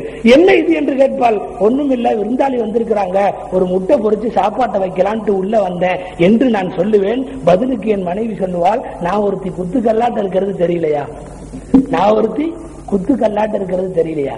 இதே வேலையை இவர் இப்படி ஒரு நூதன முறையை கையாளாமல் நேராக வந்து, இந்தா எந்திரி, போய் சாப்பாடு வை, விருந்தாளி வந்திருக்கார் என்று அதட்டுகிற போது, வேற பொழப்பில்லையா, நேரம் கட்ட நேரத்தில் யாரையாவது கூட்டு வருவீங்க, இதையெல்லாம் நான் செஞ்சு வைக்கணுமா கேட்பாள் ஒரு மனைவி. கேட்பதற்கு உரிமை இருக்கிறது. ஆனால் இதே விஷயத்தை இந்த ஒரு பக்குவத்தோடு கையாளுகிற போது நீங்கள் கேட்கவில்லை, தானாக எழுந்து வருகிறாள். என்ன தெரிகிறது? பயன்படுத்துகிற விதத்தில் மனைவியை பயன்படுத்தினால் நமக்கு அவள் உழைக்க காத்திருக்கிறாள், நமக்கு பணிய காத்திருக்கின்றால், எல்லா தேவைகளையும் நிறைவேற்றி வைக்க காத்திருக்கிறாள். ஆண் ஆதிக்கத்தையும் அதிகாரத்தையும் பிரயோகப்படுத்தலாம் என்று செல்ல முற்படுகிற போதுதான் ஆணாதிக்கத்திற்கு முன்னாலே பெண்கள் பலவீனமாக இருந்தாலும் சில நேரங்களில் மிகைத்து விடுவார்கள். அதைத்தான் இப்படிப்பட்ட வரலாறுகள் எல்லாம் நமக்கு சொல்லித் தருகிறது. பெருமானார் ஸல்லல்லாஹு அலைஹி வஸல்லம் அவர்கள் தன் அனைத்து மனைவியர்களிடத்திலும் இப்படித்தான் வாழ்ந்திருக்கிறார்கள் என்பதை பல வரலாற்று நிகழ்வுகள் நமக்கு சொல்லித் தருவதை பார்க்கின்றோம். எனவேதான் மனைவிகள் விஷயத்தில் நாம் எப்படி நெருங்குகிறோமோ, நாம் எப்படி பயன்படுத்துகிறோமோ அப்படித்தான் அவர்கள் இருப்பார்கள். அதுபோன்றுதான் அவர்களை பக்குவமாக கொஞ்சம் கொஞ்சமாக எடுத்து இழுத்து செல்ல வேண்டும். அந்த வாழ்க்கை இனிமையான வாழ்க்கையாக இருக்கும் என்பதில் சந்தேகமில்லை. சர்வ சாதாரணமாக இன்றைக்கு தலாக்கை பயன்படுத்திவிட்டு அதை பெருமையோடு வெளியிலே சொல்லுவது, தலாக்கு கொடுத்தவளை பற்றி, கொடுக்கப்பட்டவளை பற்றி, அவளின் குறைகளை பற்றி வெளியிலே சொல்லுவது, தலாக்கு கொடுக்கப்பட்ட பெண்ணை பற்றி விமர்சிப்பது, அவள் ஒரு மாதிரி தவறான நடத்தையாக இருப்பாளோ என்றெல்லாம் அடுத்தவர்களுடைய குடும்ப விவகாரங்களில் தன் தலையை நுழைப்பது, இவைகள் எல்லாமே பெரும்பாவங்கள் என்பதை நாம் மனதில் கொள்ள வேண்டும். அநியாயமான முறையில் தக்க காரணம் இல்லாமல் எந்த ஒரு சூழ்நிலையிலும் விவாகரத்து என்ற வார்த்தைக்கு ஒரு வடிவம் கொடுக்க ஆசைப்பட்டு வாழ்க்கையை பாழாக்கிக் கொள்ளக்கூடாது என்பதைத்தான் இத்தனை ஹதீஸ்களும் இந்த ஆயத்துகள் எல்லாம் நமக்கு தெளிவோடு காட்டியிருக்கிறது. பெருமானார் ஸல்லல்லாஹு அலைஹி வஸல்லம் ஒரு மனைவியை கூட இப்படியெல்லாம் ஒரு இக்கட்டு வந்து கை நீட்டி அடித்தது கிடையாது. வாழ்க்கையிலே இத்தனை மனைவிகளோடு வாழ்ந்து, பலதரப்பட்ட குணமுள்ள மனைவிகளோடு வாழ்ந்து, பலதரப்பட்ட சில பேர் கடுமையாகவும் சில பேர் மென்மையாகவும் இருக்கக்கூடிய எல்லா மனைவிகளிடத்திலும் கலந்துரவாடி ஒரு முறை கூற அவர்கள் கை நீட்டி அடித்தது கிடையாது, கண்டித்தது கிடையாது என்று சொன்னால் இப்படிப்பட்ட கண்ணியத்திற்குரிய கணவாளர்களைத்தானே நாம் முன்மாதிரியாக கொள்ள வேண்டும். பெருமானார் ஸல்லல்லாஹு அலைஹி வஸல்லத்தினுடைய முன்மாதிரிகள் என்று சொல்லிக் கொள்ளுகிற இந்த சமுதாயம் அதைத்தான் பாடமாக படிப்பினையாக கொள்ள கடமைப்பட்டிருக்கிறார்கள். நபிகள் நாயகம் ஸல்லல்லாஹு அலைஹி வஸல்லம் அவர்கள் தலாக்கு கொடுத்து விட்ட ஒரு மனிதரை பற்றி ரசூலுல்லாஹ்விடத்தில் சொல்லப்பட்டது. பள்ளிவாசலுக்குள் இருந்தபோது கேட்டார்கள், அயல்அபு பி கிதாபில்லாஹி மானா, அயல்அபு பி கிதாபில்லாஹி மானா வான பைன புகுரிக்கும். அவர் என்ன அல்லாஹ்வுடைய வேதத்தோடு விளையாடுகிறாரா? யார் ரசூலல்லாஹ் ஒருவர் 3 தலாக்கு கொடுத்து விட்டார் என்று செய்தி வருகிறது. பெருமானார் ஸல்லல்லாஹு அலைஹி வஸல்லம் கேட்கிறார்கள், குர்ஆனில் தலாக்கு கொடுக்கலாம் என்று கொடுக்கப்பட்ட வாய்ப்பை பயன்படுத்தி குர்ஆனோடு அவர் விளையாடுகிறாரா? அயல்அபு பி கிதாபில்லாஹி மானா, அல்லாஹ்வின் வேதத்தோடு அவர் விளையாட ஆரம்பித்து விட்டாரா? வஅன பைன அபுகுரிக்கும், நான் உங்களுக்கு மத்தியிலே வாழ்ந்து கொண்டிருக்கிற போதே இப்படிப்பட்ட கொடுமை எல்லாம் நடக்கிறதா? فتغير وجهه صلى الله عليه وسلم, நபி ஸல்லல்லாஹு அலைஹி வஸல்லம் முகம் மாறியது.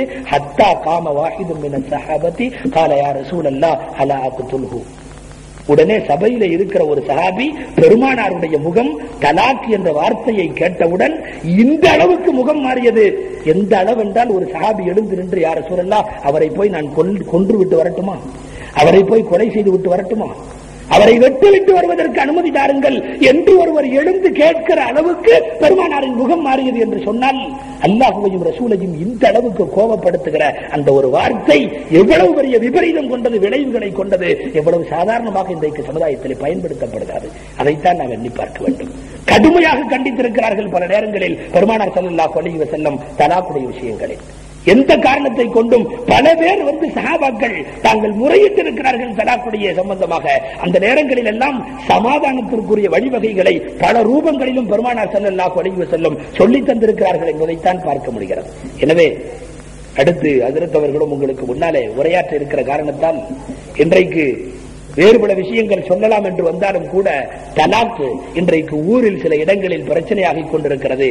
இதை தலாக்கை பற்றி எடுத்துச் சொல்ல வேண்டும் என்று கேட்டுக்கொண்ட காரணத்தால் தலாக்கை பற்றி சில விஷயங்களை சொன்னோம். அல்லாஹு ஜல்ல ஷானுஹு தஆலா குடும்பத்தில் மகிழ்வோடும் அன்போடும் பாசத்தோடும் தலாக்குகளுக்கு வழியில்லாமல், விவாகரத்துகளுக்கு வேலை இல்லாமல் கணவனும் மனைவியும் பொருத்தமான வாழ்வு வாழக்கூடிய, குர்ஆனும் ஹதீஸும் கூறுகிறபடி குடும்ப வாழ்வியல் நடத்தக்கூடிய நன்மக்களாக அல்லாஹு ஜல்ல ஷானுஹு தஆலா நம்மை ஆக்கி அருள் புரிவானாக. நம்முடைய பகுதிகளிலும் இஸ்லாமியர்களுக்கு மத்தியிலும் இந்த விவாகரத்தை குறைத்து நல்வாழ்வுக்கு அல்லாஹ் வழிவகுப்பானாக என்று இந்த நல்ல நேரத்தில் வேண்டி பிரார்த்தித்துக் கொண்டவனாக, வாய்ப்பினை ஏற்படுத்தி தந்த இந்த விழாவை நடத்தக்கூடியவர்களுக்கும் அல்லாஹ்வுடைய ரஹ்மத்தான அருள்மலையை சற்று நேரம் அவன் நிறுத்தி வைத்ததற்காக வேண்டி அல்லாஹ்வுக்கும் உங்கள் எல்லோருக்கும் நன்றி தெரிவித்துக் கொண்டு வாய்ப்புக்கு நன்றி கூறி வார்த்தைகளை முடிக்கிறேன். வாஹிரு தஅவானா அனில் ஹம்துலில்லாஹி ரப்பில் ஆலமீன்.